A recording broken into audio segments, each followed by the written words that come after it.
सभी को नमस्कार। प्रिय विद्यार्थियों, हेलो हिंदी चैनल पर आप सभी का स्वागत है। आज की इस वीडियो में हम जयशंकर प्रसाद के आनंद सर्ग की व्याख्या का अध्ययन करने जा रहे हैं।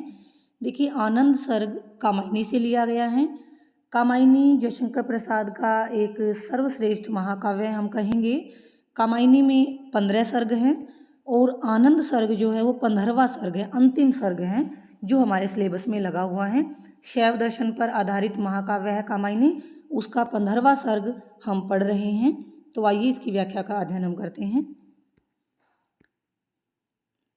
थोड़ा सा स्क्रीन को बड़ा करते हैं ताकि आपको अच्छी तरह से दिखाई दे। चलता था धीरे धीरे वह एक यात्रियों का दल। देखिए, यात्रियों का दल जो इसमें बताया गया है कि श्रद्धा और मनु से मिलने के लिए सारस्वत प्रदेश के जो निवासी थे वो सभी, ईड़ा और श्रद्धा और मनु का पुत्र मानव, वे कैलाश पर्वत की ओर जा रहे हैं। तो उस यात्रा का वर्णन यहाँ पर कवि के द्वारा किया गया है। ईड़ा, मानव और सारस्वत प्रदेश के निवासियों का दल समूह धीरे धीरे कैलाश पर्वत की ओर आगे बढ़ता जा रहा था। सरिता के रम्य पुलिन में गिरिपथ से ले निज संबल, नदी के सुंदर किनारों के साथ साथ पर्वतों के रास्ते से निज अपना संबल, जो यात्रा के दौरान आवश्यक सामग्री हैं उसके लिए है संबल। यात्रा के दौरान आवश्यक सामग्री को साथ लेकर नदी के सुंदर किनारों के साथ साथ पहाड़ी रास्ते से आगे बढ़ रहा था सोमलता से आवृत वृषध्वल धर्म का प्रतिनिधि, कि धर्म के प्रतिनिधि के रूप में एक श्वेत बैल भी उनके साथ था जो सोमलताओं से ढका हुआ था। घंटा बजता तालों में उसकी थी मंथर गति विधि। मंथर गति, धीमी गति, क्योंकि अब पहाड़ी मार्ग से आगे बढ़ रहे हैं तो वो बैल भी धीमी गति से आगे बढ़ रहा था। तो धीमी गति से चलने के कारण उस बैल के गले में जो घंटा बंधा हुआ था वह भी उसकी गति के साथ ही सुर लय ताल में बज रहा था।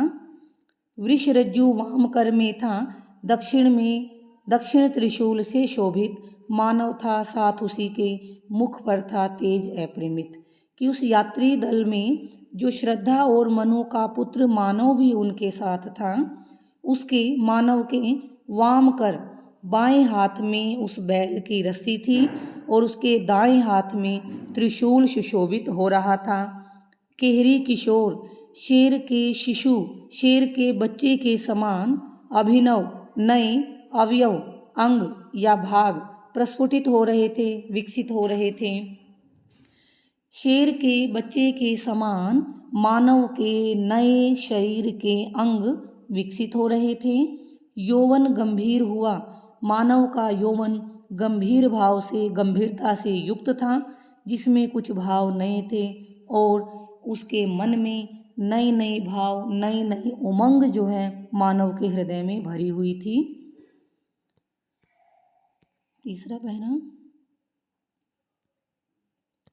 चल रही ईड़ा भी वृष के दूसरे पार्श्व में नीरव शांत मौन, पार्श्व पास में, कि बैल की दूसरी तरफ शांत भाव से ईड़ा भी चल रही थी। इधर बैल की जो रस्सी लिए मानव चल रहा था तो बैल की दूसरी तरफ ईड़ा भी शांत भाव से चल रही थी। गैरिक वसना संध्यासी, संध्यासी उपमा अलंकार हैं। ईड़ा ने गेरुए रंग के वस्त्र धारण किए हुए थे जिसके कारण वह संध्या के समान सुंदर सुशोभित लग रही थी। जिसके चुप थे सब कलरव, कलरव होता है कोलाहल, ध्वनि, आवाज़ें, कि जिस प्रकार संध्या के समय सब पक्षियों की आवाज़ें कहें या ध्वनि कहें वो शांत होती हैं, संध्याकालीन जो समय है वो शांत होता है, उसी प्रकार ईड़ा के भी मन की सारी भावनाएं उस समय शांत थी और वह चुपचाप चल रही थी।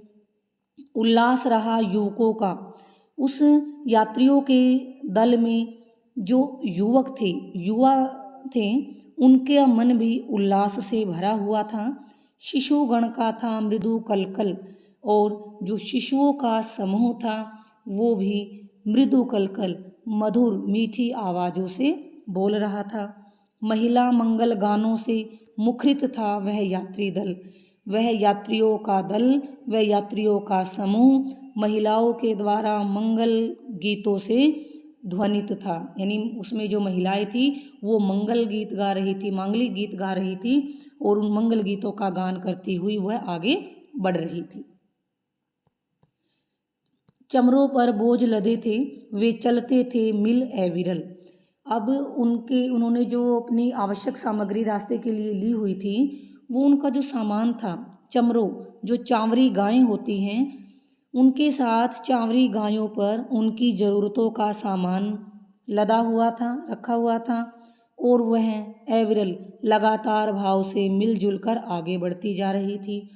कुछ शिशु भी बैठ उन्हीं पर अपने ही बने कुतूहल, उन गायों के ऊपर शिशु, कुछ छोटे बच्चे उनके ऊपर बैठे हुए थे और वो अपने आप ही अपने आकर्षण का केंद्र बने हुए थे, कौतूहल का, आश्चर्य का केंद्र वे बच्चे बने हुए थे। माताएं पकड़े उनको, देखिए थोड़ा सा बड़ा करते हैं इसको, माताएं पकड़े उनको बातें थी करती जाती।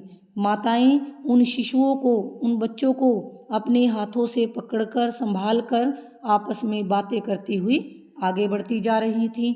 हम कहाँ चल रहे, यह सब उनको विधिवत समझाती कि हम कहाँ पर जा रहे हैं, किस रास्ते पर जा रहे हैं, ये सारी बातें अच्छी प्रकार से उनको वो समझाती हुई, बताती हुई आगे जा रही थी।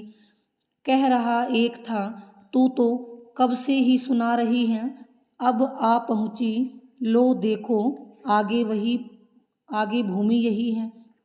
अब उन बच्चों में से एक बच्चा अपनी माता से कहता है कि हे माँ, तुम तो कब से एक ही बातें यही कहती जा रही हो, अब आ पहुँची कि देखो बस अब पहुँच गए हैं, आगे वह भूमि यही है कि जहाँ हमने जाना है आगे बस सामने वही भूमि है, अब हम वहाँ पहुँच गए हैं। तुम तो कब से यही सुनाती जा रही हो, यही कहती जा रही हो, पर बढ़ती ही चलती है, रुकने का नाम नहीं है। लेकिन तुम तो आगे चलती ही जा रही हो, रुकने का नाम ही नहीं ले रही हो, रुक ही नहीं रही हो। वह तीर्थ कहाँ है कह तो, जिसके हित दौड़ रही है। वो बच्चा कहता है कि जिसके वो तीर्थ स्थान कहाँ है, जिसके दर्शन हमें करने हैं, जिसके लिए हम यात्रा कर रहे हैं, वो तीर्थ स्थान कहाँ है बताओ। तो वो बच्चा अपनी माँ से ये प्रश्न कर रहा है। वह अगला समतल जिस पर है देवदारू का कानन। तो वो माता अपने उस बच्चे की जिज्ञासा को शांत करते हुए क्या कहती हैं, वह अगला समतल कि आगे जो वो समतल भूमि दिखाई जो दे रही है, उस पर देवदारू के वृक्षों का घना जंगल है। घन अपनी प्याली भरते ले जिसके दल से हिमकन, दल पत्तों कि जिसके पत्तों पर हिमकन ओस की बूंदों से घन बादल भी अपनी प्याली को भरते हैं। यानी देवदारू के पत्तों पर पड़ी हुई ओस की बूंदों से बादल भी अपने अंदर जल धारण करते हैं। हाँ, इसी ढालवे को जब बस सहज उतर जावें हम, वो कहती है कि हाँ, इस ढलान की भूमि को जब हम आसानी से पार करके नीचे की तरफ उतर जाएंगे, फिर सम्मुख तीर्थ मिलेगा, वह अति उज्जवल पावनतम। फिर वो उज्जवल और पवित्र तीर्थ स्थान हमें सामने ही दिखाई देगा। वह ईड़ा समीप पहुंचकर बोला उसको रुकने को। बालक था, मचल गया था कुछ और कथा सुनने को। अब उस बच्चे की जिज्ञासा शांत नहीं हुई अपनी माता के जवाब से, तो वह बच्चा अपनी जिज्ञासा को शांत करने के लिए ईड़ा के पास जाता है। ईड़ा के पास पहुंचकर वो बोला उसको रुकने को। वह बच्चा ईड़ा के पास गया और उसको रुकने के लिए कहा, ईड़ा को रुकने के लिए कहने लगा। बालक था, वो छोटा बच्चा ही था, मचल गया, हट करने लगा, जिद करने लगा कुछ और कथा सुनने को, उस प्रदेश के बारे में जहाँ उनको पहुँचना है, उस तीर्थ स्थान के बारे में और कथा जानने के लिए वो जिद करने लगा। वह अपलक लोचन अपने पदाग्र विलोकन करती। ईड़ा अपलक बिना पलक झपकाए हुए एक टक लोचन आँखों से पदाग्र अपने पैरों के आगे विलोकन देखती हुई। ईड़ा बिना पलक झपकाए हुए अपनी आँखों से पैरों के आगे की जमीन को देखती हुई आगे बढ़ रही थी। पथ प्रदर्शिका सी चलती, मानो जो यात्री थे उनका वो पथ प्रदर्शन करती हुई, उनको मार्गदर्शन करती हुई, रास्ता दिखाती हुई धीरे धीरे कदम आगे बढ़ा रही थी। बोली, वह उस बच्ची को क्या जवाब देती हैं? हम जहाँ चले हैं वह है जगती का पावन। ईड़ा उस बच्ची को कहती हैं कि हम जिस स्थान की ओर जा रहे हैं वो इस संसार की सबसे पवित्र भूमि है। साधन प्रदेश किसी का शीतल अति शांत तपोवन, कि वह भूमि अत्यंत शांत, वो तपोवन अत्यंत शांत है, शीतल है, और वो किसी की साधना करने का प्रदेश है, साधना करने की जगह है। कैसा, क्यों शांत तपोवन, विस्तृत क्यों नहीं बताती। और ईड़ा के ऐसा कहने पर वह बालक फिर कहता है कि वो प्रदेश कैसा है, उसको शांत तपोवन क्यों कहते हैं, तुम विस्तार पूर्वक मुझे ये सारी बातें क्यों नहीं बता रही हो। बालक ने कहा ईड़ा से, बच्चे ने ईड़ा से कहा। वह बोली कुछ सकुचाती, और ईड़ा कुछ संकोच भाव से कहने लगी। फिर वो क्या जवाब देती हैं? सुनती हूँ एक मनस्वी था वहाँ एक दिन आया।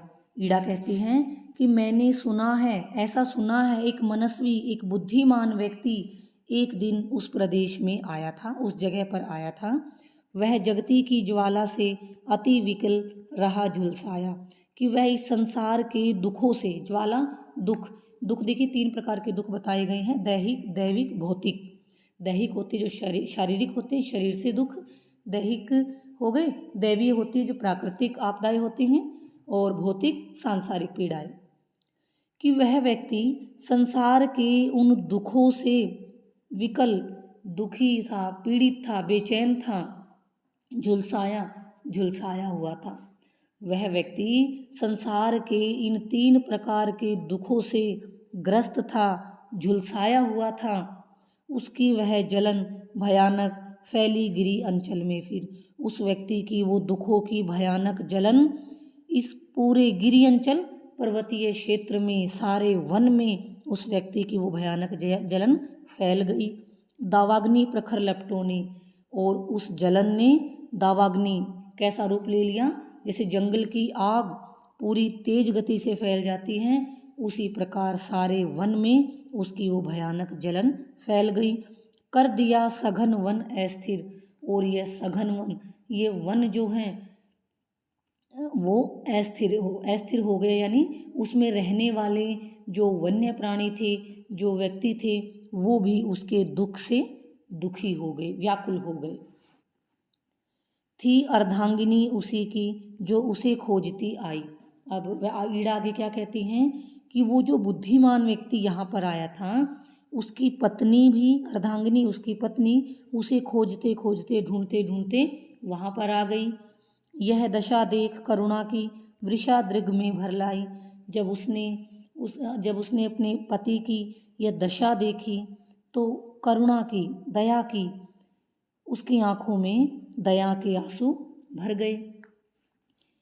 यानी हम ये कहेंगे कि जब उसने अपने पति की यह दयनीय दशा देखी तो उसका मन भी करुणा से द्रवित हो गया, उसकी आंखों में आंसू आ गए करुणा के। वरदान बने फिर उसके आंसू करते जगमंगल, और फिर उसके आंसू ही, उसकी पत्नी के आंसू ही फिर वरदान बन गए, और उन्होंने जगमंगल, लोगों का भला किया।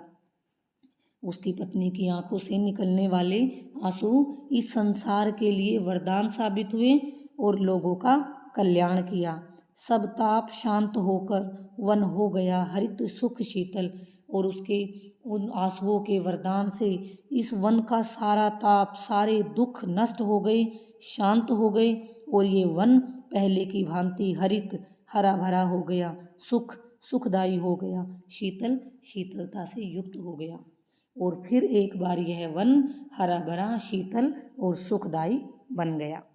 तो आज की वीडियो में इतना ही। इसके बचे हुए पदों की व्याख्या हम अगली वीडियो में पढ़ेंगे।